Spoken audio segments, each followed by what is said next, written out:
अगले साल अप्रैल से फरवरी 2027 के बीच ही 2 चरण में जनगणना होगी और इस बार जनगणना डिजिटल माध्यम से भी की जाएगी और आपकी जाति भी पूछी जाएगी। केंद्र सरकार ने मंगलवार को लोकसभा में बताया कि जनगणना 2027 2 चरणों में की जाएगी। नेता प्रतिपक्ष राहुल गांधी के एक प्रश्न का उत्तर देते हुए गृह राज्य मंत्री नित्यानंद राय ने कहा कि जनगणना 2 चरणों में होगी। पहले चरण की जनगणना अप्रैल और सितंबर 2026 के बीच, जबकि दूसरे चरण की फरवरी 2027 में होगी। पहले चरण के तहत मकान सूचीकरण और आवास गणना तथा उसके बाद दूसरे चरण में आबादी की गणना की जाएगी। केंद्रीय गृह राज्य मंत्री नित्यानंद राय ने कहा कि आबादी की गणना फरवरी 2027 में की जाएगी। 1 मार्च 2027 ये जनगणना होगी।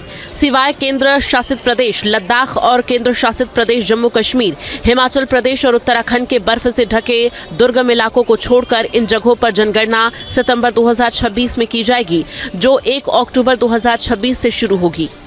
गृह राज्य मंत्री ने कहा है कि जनगणना का इतिहास 150 वर्षों से भी अधिक पुराना है और प्रत्येक जनगणना में पिछली जनगणनाओं के अनुभवों का ध्यान रखा जाता है।